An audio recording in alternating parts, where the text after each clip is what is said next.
Hi, this is Bird from Bird's SVGs, and in this video I'll be showing you how I put the Welcome Easel Card together, and this is from the Bundle of Joy SVG collection.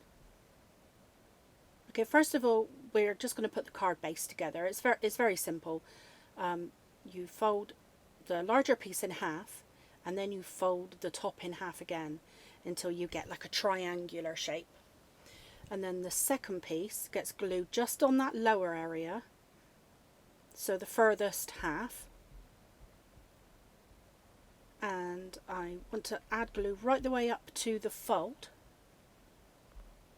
Then you just glue that top piece, wait for the glue to take hold. So I'm just adding some pressure, just holding it there for a moment.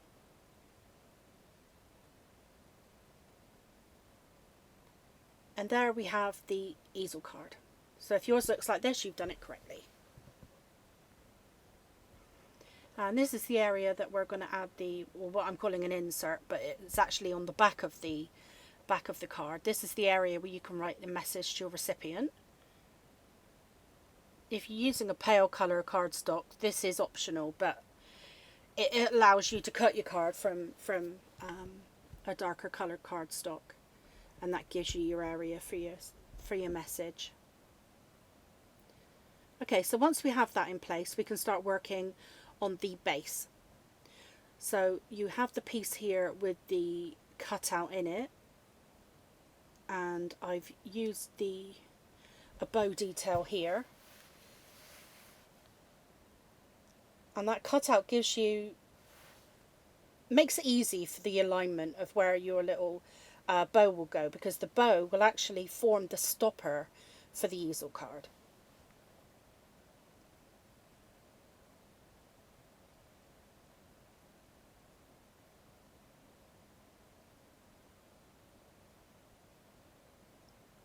Okay, the bow just comes in two pieces, and then it's got a backing piece that you want to glue it onto, and then that will give you a slightly larger area, so you can add some 3D foam pads or your 3D silicone gel onto the back, because you'll need a little bit of dimension for it to stop the easel card, to hold the top of your card upright. So this is one time where 3D adhesive isn't really optional, it's necessary. So I have a roll of 3D foam tape, and I'm just cutting off small pieces to fit it behind my bow so it doesn't show. Taking all the backing pieces off, and then I can pop it into place, and that cutout in the pattern paper makes it nice and easy for the alignment.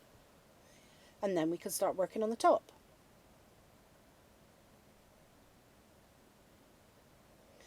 Okay, so you've got two scallop pieces and two round pieces. So first of all, we'll add the scallop pieces together.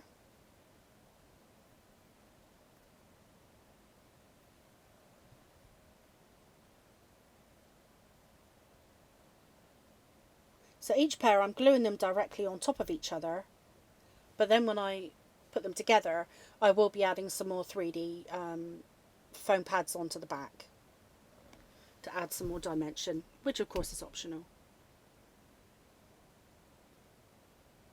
Okay, now I need to pay a little bit of attention when I put my circle onto my scallop piece, because this particular pattern paper has got little rocking horses on it. I need to make sure that I've got them all lined up going in the same direction, that I haven't got a piece upside down. So I'm chopping up more of my 3D foam tape and popping it onto the back, and then I'm trying to be careful here and line up the pattern paper so it flows.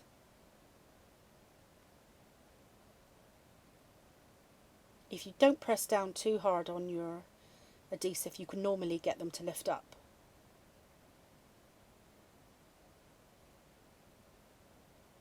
I could again add more 3D foam pads onto the back of this piece to put it onto my card base, but I've decided to add some glue and glue it directly onto my card.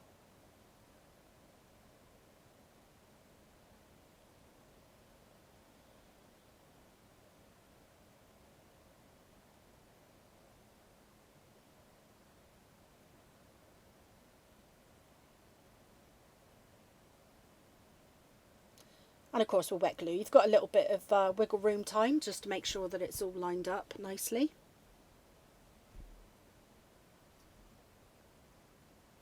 And then once I'm happy that that's taken hold, I can start working on my focal image. So you've got a little bundle here, and it comes in two pieces that overlap directly on top of each other. I will be changing this back piece here to make it easier for the alignment on the other small pieces, the head and the feet. So I will be expanding that white piece, and you will find in your download that it has actually got a white area for the head and for the feet, just so it makes it a little easier for you to place those pieces.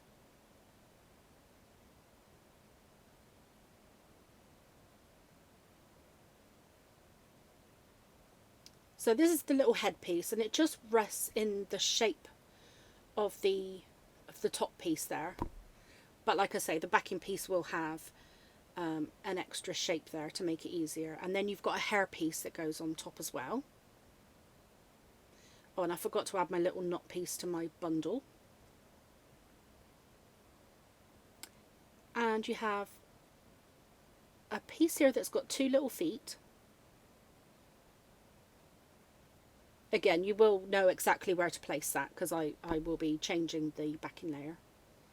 And then you've got another foot piece, and this goes over the bottom foot.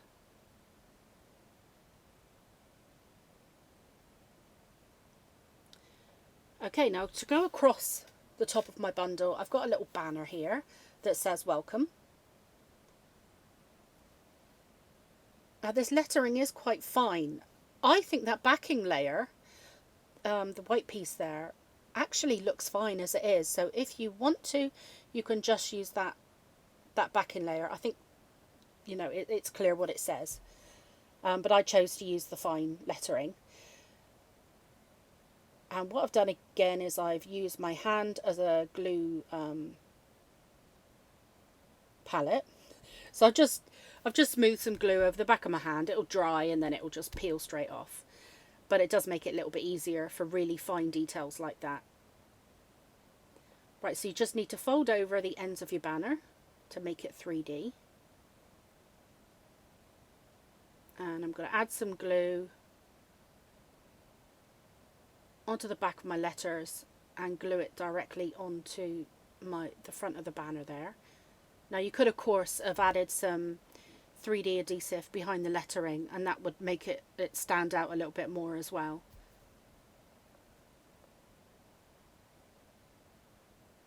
So I'm seeing now, just offering it up, and I'm seeing whereabouts I want my banner to go.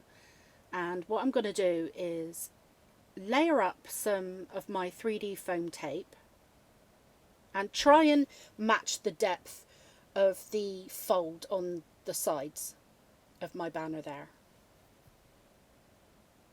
I think I added 3 layers, and then I offered it up again to see if that was enough, and it did seem enough. So then all I needed to do was just add a little bit of glue, not right the way to the ends, just a little strip down each side. I removed the backing on my 3D foam, and then I could pop it into place. So it does overhang a little bit. And there you have it. There's your easel card. Now you have a matching envelope.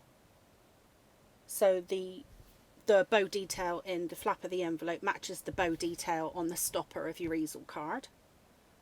So I'm just closing up my envelope, and then I'll add my insert into my card. So you just need to fold your insert first, pop it in, and then when you've made sure that it's central, have a quick look to see what kind of gap you've got around the edge of your liner to make sure that you don't add glue too close to the edge of your envelope. And then I'm adding glue just to the top edge of my liner, and I just added a few spots around the detail. Now if you're sending your envelope through the post and you're worried that that detail will catch on the machinery at the post office, there is a plain envelope in your download, so you can use that as an alternative. And within the collection there is a bundle shaped gift bag, and I'll be showing how to put that together in a separate video if you'd like to check that out.